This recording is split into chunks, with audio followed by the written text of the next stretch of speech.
नमस्कार, मैं आपका दोस्त राकेश आप सभी का स्वागत करता हूं आपके ही YouTube चैनल अनसुलझी कहानियां में। दोस्तों, अगर आपको आज की कहानी पसंद आए तो हमारे चैनल को सब्सक्राइब करना, वीडियो को लाइक करना और ऐसी ही डरावनी कहानियां सुनने के लिए हमारे चैनल पर विजिट करना। तो चलिए चलते हैं आज की कहानी की ओर। मेरा नाम राम किशन है। मैं एक छोटे से कस्बे में रहता हूँ। मैं लकड़ियों का व्यापारी हूँ। लकड़ियों को बेचना और ख़रीदना ही मेरा काम है। होली में मेरा काम बढ़ जाता है क्योंकि होलिका दहन में लकड़ियों के लिए मुझे बहुत सारे ऑर्डर मिलते हैं। मेरे साथ एक डरावनी घटना पिछले होली में हुई थी जो मैं आप सभी को बताने जा रहा हूँ। पिछले होली में मुझे लकड़ियों के बहुत सारे ऑर्डर मिले थे। मुझे अलग अलग जगहों पर लकड़ियों को समय से पहुंचाना था, इसलिए मैंने सारे ऑर्डर पहले से ही भेजने शुरू कर दिए। अगले दिन होलिका दहन था। लगभग मैंने सभी के ऑर्डर उन तक पहुंचा दिए। मेरे पास लकड़ी का स्टॉक ख़त्म हो चुका था। मैंने सोचा था कि अब तो 2 दिन दुकान बंद रहेगा, होली हो जाने के बाद नया स्टॉक मंगवा लूँगा। लेकिन शाम को मेरे साले का फ़ोन आया। उसने मुझसे कहा, जीजा जी मुझे होलिका दहन के लिए लकड़ी चाहिए। मैंने उससे कहा, मेरे पास जो भी लकड़ियाँ थी सब बिक गईं। मेरे पास अब लकड़ियाँ नहीं हैं।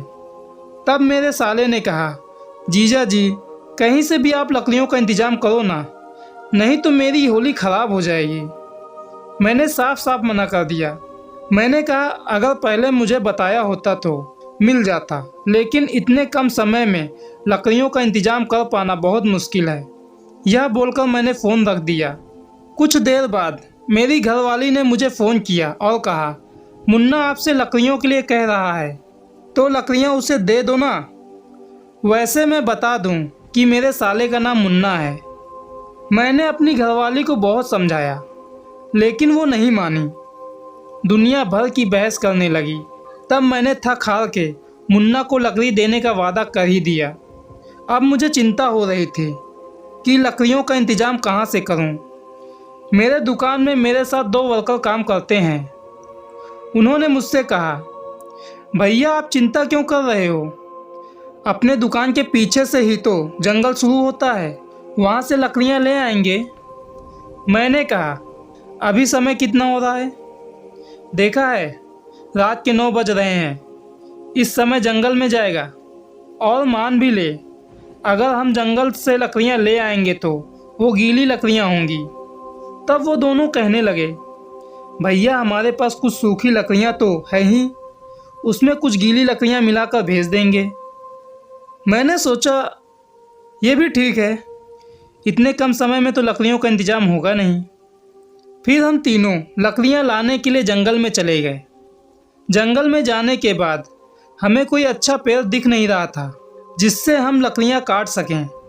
हम जंगल के और अंदर चले गए और अंदर जाने के बाद हमें एक इमली का पेड़ दिखा। उस पेड़ के नीचे एक मोटा सा डाल टूटकर गिरा हुआ था। यह देखकर हम बहुत खुश हुए। हमें सूखी लकड़ियां मिल चुकी थी और पेड़ पर चढ़कर लकड़ी काटने का मेहनत भी बच गया था। हम तीनों उस टूटे हुए डाल के पास गए। मैंने उन दोनों से कहा, तुम एक सिरे से और तुम दूसरे सिरे से लकड़ी काटना शुरू करो। वो दोनों जैसे ही लकड़ी काटना शुरू करने वाले थे कि आसपास की झाड़ियाँ हिलने लगी। वर्करों ने मुझसे कहा, भैया लग रहा है कोई जानवर है। मैंने कहा, डरो मत, इस छोटी सी जंगल में कहाँ से कोई खतरनाक जानवर होगा, कोई छोटा मोटा जानवर होगा। मैंने इतना बोला ही था कि तभी हमें पायल की आवाज़ सुनाई देने लगी, लेकिन कोई दिख नहीं रहा था। मैंने उन दोनों से कहा, तुम दोनों यहाँ रुको, मैं देख कर आता हूँ। जब मैं उन झाड़ियों के पास जाने लगा तो कोई दौड़कर दूसरी तरफ चला गया। मैं वैसे तो डरता नहीं हूँ, लेकिन उस रात मेरे रोंगटे खड़े हो गए। एक अजीब सा डर लग रहा था। मैं उस तरफ जाने वाला था जिधर मुझे लगा कि वो गई है। तभी मुझे कहीं और से पायल की आवाज़ सुनाई देने लगी। मैं चुपचाप अपने दोनों वर्कर के पास आ गया और धीरे से कहा, चलो यहाँ से, ये जगह ठीक नहीं है। मेरे वर्कर भी डरे हुए थे, उनके चेहरे से पता चल रहा था।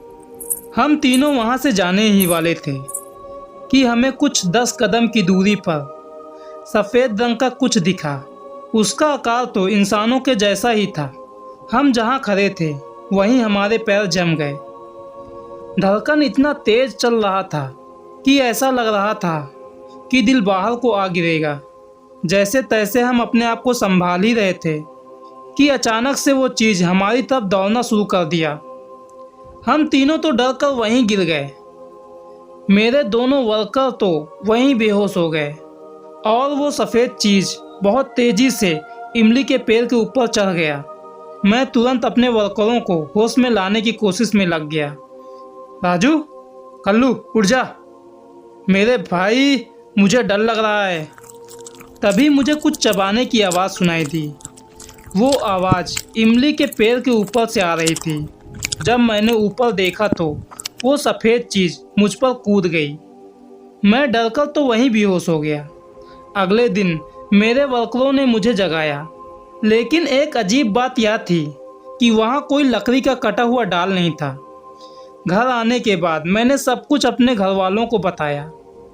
मेरी तबीयत भी खराब हो चुकी थी। मेरे पिताजी ने मुझे एक बाबा को दिखाया। उसके बाद मेरी तबीयत में सुधार हुई। मेरे दोनों वर्कर राजू और कल्लू की भी तबीयत खराब हो गई थी, लेकिन बाद में वो भी स्वस्थ हो गए। अंत में मैं यही कहूँगा, जो आप काम कर सकते हो जिसमें आपको कोई हानि ना हो, उस चीज़ पर ही किसी से वादा करना। बिना सोचे समझे किसी से वादा मत करना। और एक बात दोस्तों, अनसुलझी कहानियाँ की तरफ से आप सभी को होली की ढेरों शुभकामनाएं। हैप्पी होली दोस्तों।